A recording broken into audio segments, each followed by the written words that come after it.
Bimby Aquino, bumigay na. Atin namin ang kakaibang ugnayan sa kay Riza Medizon. Lihim ng kanilang viral na video, luyan ng nabuking.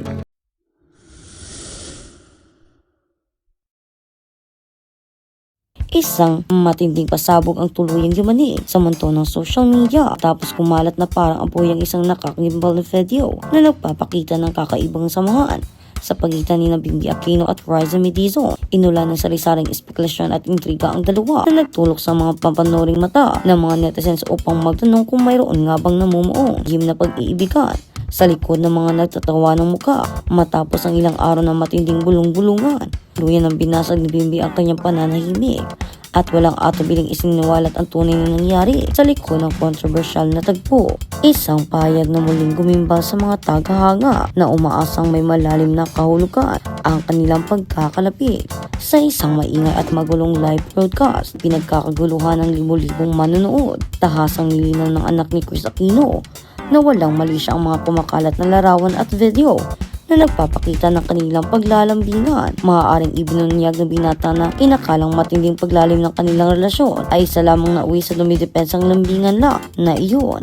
Ang nakakilig umanong tagpo ay bahagi lamang ng kanilang katapusang kulitan kung saan pabirong inamin ni Bimby na ginagawa lamang niyang baliw ang kaibigan sa pamamagitan ng pag-aura sa harap ng kamera. Hindi pa rin mapigilan ng publiko ang pagduda, lalo na't kilala ang mga kakaibang kislap sa kanilang mga mata, nagpapalitan ng matatamis na asaran at nagkakasarapan sa paggawa ng TikTok videos. Samantala, hindi rin nakaligtas ang gulo ng ilang personalidad na nadamay sa viral na video. Particular na ang inosenteng si Nurse Rina na bigla na lamang nakatanggap ng matinding pambabatikos mula sa mga walang awang basher. Internet, agad namang ipinagtanggol ni Bimby ang nurse sa harap ng publiko na inilalarawan niya bilang isa sa mga pinakatapat na taong nakasama niya sa gitna ng matinding hamon. Kanilang pamilya. Dito naging sentro rin ng atensyon si Papa Jack na piltiningan ng numero at mga nakatagong babaihan. Live chat. Dito lang nakita ng mga magkakaibang personalidad ng grupo kung saan buong pagmamalaking inamin na binata na siya ay sadyang mahinahon at malumanay magsalita, habang si Papa Jack naman ay may hawak na responsibilidad na gumawa ng ingay at magpasaya sa mga manunood. Nasabing live broadcast ay tuluyan ding nauwi sa isang nakakabaliw ngunit nakakaaliw na acting challenge kung saan pilit nilang ipinapakita ang limang magkakaibang emosyon: masaya, malungkot, nadismaya, galit at malandi sa likod ng mga palpak na take, paulit-ulit na pagtawa at mga pagkakamali sa pag-arte. Ay hirap ng direktor lumabas din ang isang napakalinaw na katotohanan. Ang inakalang pagsabog na revelasyon ng isang patagong relasyon ay isa palang makulay at inosenteng samahan ng mga individual na sinusubukang mag-enjoy at magpalipas ng oras sa gitna ng maulan at magulong mundo, showbiz. Ang nakakagimbal na insidenteng ito ay nagsilbing isang malaking pal sa kulturang Pilipino na napakadaling magbigay ng malisya at gumawa ng sariling nobela mula sa isang simpleng interaksyon. Ang pilit na paghanap ng romansa at pag-ibig sa pagitan ni Bimby at Riza ay nagpapakita lamang ng matinding pagkauhaw ng publiko sa mga panibagong puluhan na magpapakilig sa kanilang mga ilusyon. Subalit sa huli ang katotohanan ay pilit na inilalatag mismo ng binata. Ang lihim na relasyon at walang itinatagong pag-iiban kundi pagtuturingan bilang pamilya na nabuo sa likod ng bingan. At sa kabilang banda, kakimbal na milagro, Kris Aquino tinakasan si kamatayan. May inihahandang lihim na pasabog sa kanyang pagbabalik. Isang nakakapanindig balahibong tagpo ang kasalukuyang gumimbal sa buong bansa matapos mumutok ang usap-usapang himala. Nakabangon mula sa matinding karamdaman na itinataguri ang Queen of All Media na si Kris Aquino. Sa loob ng mahabang panahon binalot ng mahabang pangamba at publiko habang pinapanood ang unti-unting paginan ng katawan ng tanyag na personalidad. Dahil higit sa aming uri ng nakakapangihang immune disease, inakala ng karamihan na tuluyan ng magsasara ang kurtina para sa nag-iisang reyna ng tilo.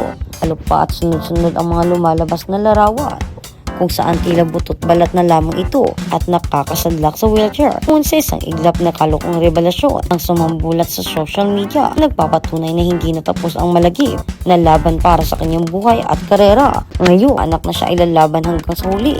Sa kabila ng mga isyo sa kalusugan, nananatiling umaasa si Kris Aquino sa kabila ng kanyang patuloy na pakikipaglaban sa sakit at nangakong mananatiling matatag para sa kanyang dalawang anak na sina Josh at Bimby. Sa isang Instagram post noong August 1, kinunita ng actress ang ika-17 anibersaryo pagpanaw ng kanyang ina, ang dating Pangulo ng Pilipinas na si Corazon Aquino. Tinanggap namin ang kanyang pananaw sa isipan dahil nasaksihan sa isipan dahil nasaksihan namin kung gaano siya magdusa. Ngunit maaari bang kalimutan ang isang taong labis mong inahal? Hanggang ngayon, kapag nakikita ako ng mga pamilya may alitan, nasasabi kong pasensya na, hindi mo deserve ang mga ganoong bagay. Panimula ni Chris. Ibinahagi din niya na si Bemby na nagsilbing guest host sa 8 Bulaga ay umaalis ng maaga sa pagdiriwang ng ika-47 anibersaryo ng TVG upang samahan siya sa isang bagong gamutan. Samantala nagtungo naman si Diyos sa Manila Memorial kung saan nakahimlay si Cory.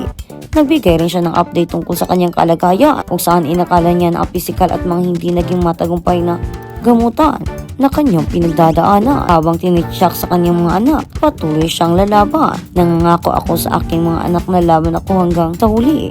Hindi ko kailanman magbibigay ng detalye kung sa mga gamutang hindi matagumpay. Gabing umiiyak ako hanggang pagsikat ng araw dahil ang mga buto mula sa pulgada sa itaas ng aking tuhod pababa sa aking bukong-bukong sa aking mga paa ay nakakaranas ng matinding sakit na naging dahilan upang labagin ko ang aking sarili, tuntunin at humagulgol sa mga bisig ni Bimby. Sulat ni Chris, walang anak lalo na ang mga pinalaki ng single parent ang dapat makakita sa sakit na pinagdusaan ng kanilang ina. Ikwinento rin ni Chris ang isang makakaintindihang pagkakataon na hindi niya nakatulog ng 3 gabi at hindi niya maitago ang kanyang sakit kay Josh. Ibinaon ko na po, lolo, ang aking kulo sa kumot dahil ayaw kong makita niya ang dami ng tissue na hindi ko agad napagtanto. Mukhang nagmamakaawa siya. Mama, please huwag kang umiyak. Mahal kita. Ito ang braso ko, Anya.